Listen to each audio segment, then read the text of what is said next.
नमस्ते। सत्योपाख्यान भारतीय धर्म ग्रंथों का एक ऐसा अद्भुत रत्न है जिसके बारे में बहुत कम लोग गहराई से जानते हैं। आमतौर पर हम इसे सत्यनारायण कथा के रूप में जानते हैं, लेकिन सत्योपाख्यान उससे भी कहीं विशाल और गहरा विषय है। ये स्कंद पुराण के रेवा खंड से जुड़ा हुआ है। सत्योपाख्यान दो शब्दों से मिलकर बना है, सत्य और उपाख्यान, यानी सत्य की महान कहानियां और सत्य का विवरण। कलयुग में जब हर तरफ झूठ और फरेब है, तब ये ग्रंथ हमें बताता है कि केवल सच को पकड़कर ही हम कैसे मोक्ष और सुख पा सकते हैं। नमस्ते दोस्तों, जय सत्यनारायण, जय श्री हरि। आज हम जिस विषय पर बात करने जा रहे हैं वो हमारे जीवन की नींव है। वो विषय है सत्य। हमारे वेदों में कहा गया है कि सत्यमेव जयते, यानी अंत में जीत केवल सच की होती है। लेकिन आज के जमाने में हमें लगता है कि झूठे लोग मजे कर रहे हैं और सच्चे लोग परेशान हैं। क्या ये सच है? बिल्कुल नहीं। आज हम आपको सत्योपाख्यान का वो गुप्त ज्ञान बताएंगे जो आपकी आंखें खोल देगा। सत्योपाख्यान हमें बताता है कि सत्य केवल सच बोलना नहीं है, सत्य ईश्वर का ही दूसरा नाम है।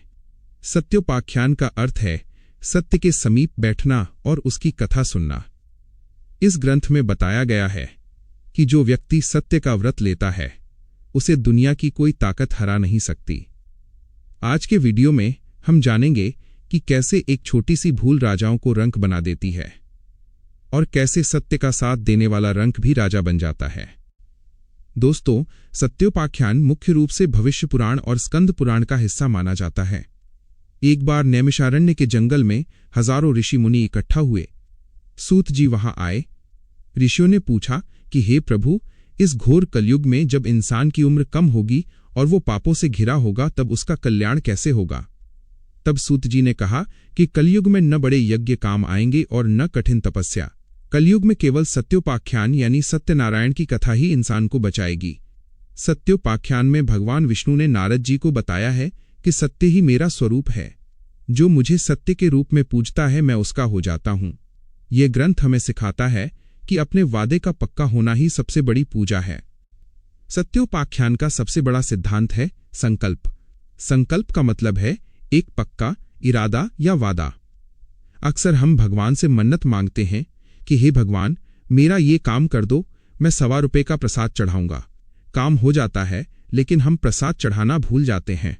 हमें लगता है कि ये छोटी सी बात है, लेकिन सत्योपाख्यान कहता है कि यह बहुत बड़ा अपराध है। इसे सत्य से फिरना कहते हैं। जब हम अपना वादा तोड़ते हैं तो हम अपनी ही किस्मत के दरवाजे बंद कर लेते हैं। सत्योपाख्यान की सारी कहानियां इसी बात पर टिकी हैं कि जिसने संकल्प पूरा किया वो तर गया और जिसने संकल्प तोड़ा वो डूब गया। सत्योपाख्यान में समाज के हर वर्ग की कहानी है। सबसे पहले एक गरीब ब्राह्मण की कथा आती है। वो बहुत गरीब था और भीख मांगकर गुजारा करता था। भगवान विष्णु ने बूढ़े ब्राह्मण का रूप लेकर उसे सत्योपाख्यान का व्रत बताया। उस गरीब ब्राह्मण ने श्रद्धा से व्रत किया और वो धनवान हो गया। उसे देखकर एक लकड़हारे ने भी व्रत किया। लकड़हारा जंगल गया। उसने मन में सोचा कि आज लकड़ी बेचने से जो भी पैसा मिलेगा उससे मैं सत्यदेव की पूजा करूंगा। उस दिन उसे लकड़ियों के दाम बहुत ज्यादा मिले। उसने खुशी खुशी पूजा की और वो भी अमीर बन गया। ये कहानी हमें बताती है कि भगवान ये नहीं देखते कि आप अमीर हैं या गरीब, वे केवल आपकी नीयत देखते हैं। लकड़हारे ने सच बोला और अपने वादे पर कायम रहा, इसलिए उसे फल मिला। सत्योपाख्यान का सबसे महत्वपूर्ण हिस्सा है साधु वणिक यानी एक व्यापारी की कहानी। इस कहानी में जीवन का सबसे बड़ा सबक है। साधु नाम के व्यापारी ने मन्नत मांगी थी कि जब उसे संतान होगी तो वो पूजा करेगा। संतान हो गई। बेटी का नाम कलावती रखा गया, लेकिन वो पूजा करना टालता रहा। उसने कहा कि जब बेटी की शादी होगी तब करूंगा। यह टालमटोल ही असत्य है। इस झूठ के कारण उसे बहुत दुख झेलने पड़े। उसे और उसके दामाद को झूठे आरोप में जेल जाना पड़ा। उनका सारा धन लुट गया। जब उसकी पत्नी और बेटी ने घर पर सच्चे मन से प्रार्थना की तब जाकर वे जेल से छूटे, लेकिन फिर उसने झूठ बोला। जब भगवान ने उससे पूछा कि नाव में क्या है, तो उसने कहा कि नाव में तो केवल बेल और पत्ते हैं। भगवान ने कहा तथास्तु, यानी ऐसा ही हो।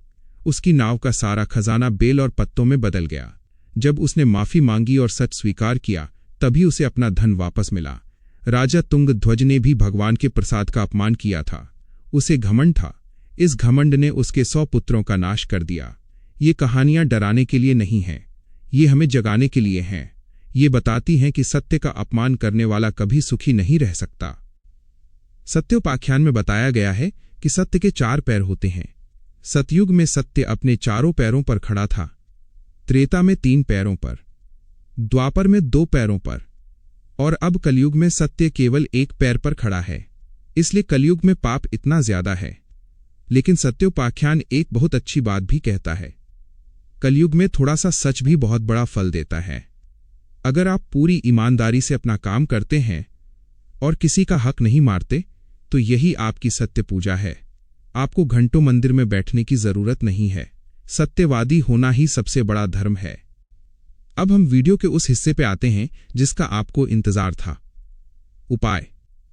सत्योपाख्यान के आधार पर हम आपको कुछ ऐसे उपाय बताएंगे जो आपकी समस्याओं को जड़ से खत्म कर देंगे। पहला उपाय है वाणी का सत्य। सत्योपाख्यान कहता है कि हमारी जुबान पर सरस्वती बैठती हैं। अगर आप चाहते हैं कि आपकी बात सच हो तो झूठ बोलना छोड़ दें। छोटी छोटी बातों में झूठ न बोलें। जैसे मैं 5 मिनट में आ रहा हूं जबकि आप घर पर हैं। जब आप लगातार सच बोलते हैं तो आप में वाक सिद्धि आ जाती है। फिर आप जो कह देंगे वो हो जाएगा। कम से कम हफ्ते में 1 दिन मौन रखने का या केवल सच बोलने का व्रत लें। दूसरा उपाय है प्रसाद का महत्व। सत्योपाख्यान में पंजीरी और पंचामृत का बहुत महत्व है। गेहूं के आटे को भूनकर उसमें चीनी और केला मिलाकर प्रसाद बनाएं। इसे 1 की मात्रा में बनाएं। हर पूर्णिमा को या गुरुवार को अपने घर में सत्यनारायण की कथा पढ़ें या सुनें। जरूरी नहीं कि आप पंडित जी को बुलाएं, आप खुद भी पढ़ सकते हैं। यह प्रसाद परिवार में प्रेम बढ़ाता है और झगड़े खत्म करता है। तीसरा उपाय है संकल्प पूर्ति। अगर आपका कोई काम रुका हुआ है तो एक नारियल लें। उसे हाथ में लेकर संकल्प करें कि हे सत्यनारायण, भगवान, मेरा ये काम हो जाए तो मैं आपकी कथा कराऊंगा। याद रखें, काम होते ही कथा कराएं। देर न करें। साधु वणिक वाली गलती न करें। यह उपाय बहुत चमत्कारी है। चौथा उपाय है चरणामृत पान। सत्योपाख्यान में चरणामृत को अमृत कहा गया है। दूध, दही, घी, शहद और चीनी मिलाकर पंचामृत बनाएं। उसमें तुलसी दल डालें। इसे पीने से शरीर के रोग दूर होते हैं। जिन लोगों को पेट की बीमारी है उन्हें रोज तुलसी वाला जल पीना चाहिए। बहुत से लोग सोचते हैं कि अध्यात्म केवल साधुओं के लिए है, लेकिन सत्योपाख्यान पूरी तरह से गृहस्थों यानी परिवार वालों के लिए है। इसमें जितनी भी कहानियां हैं वे सब परिवार वालों की हैं। ब्राह्मण भी गृहस्थ था, लकड़हारा भी गृहस्थ था और व्यापारी भी। ये ग्रंथ सिखाता है कि पति पत्नी को मिलकर पूजा करनी चाहिए। साधु वणिक की पत्नी और बेटी कलावती ने जब मिलकर प्रार्थना की तभी उनके पति लौटे। परिवार में एकजुटता ही सत्य की ताकत है। अपने बच्चों को बचपन से सच बोलने की आदत डालें। उन्हें ये कहानियां सुनाएं ताकि उनके संस्कार अच्छे बने। आजकल हर इंसान तनाव और डर में जी रहा है। सत्योपाख्यान हमें निर्भय बनाता है। सच बोलने वाले को किसी बात का डर नहीं होता। उसे याद नहीं रखना पड़ता कि उसने क्या कहा था। सत्योपाख्यान का पाठ करने से मन का वहम दूर होता है। अगर आपको बुरे सपने आते हैं या मन घबराता है तो रात को सोने से पहले सत्यनारायण भगवान का स्मरण करें। ओम नमो भगवते वासुदेवाय या ओम सत्यदेवाय नमः का जाप करें। इससे मन को गहरी शांति मिलती है। तो दोस्तों, ये था सत्योपाख्यान का सार।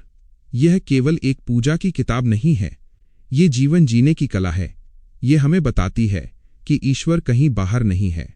सत्य के रूप में ईश्वर हमारे कंठ में, हमारे हृदय में बैठा है।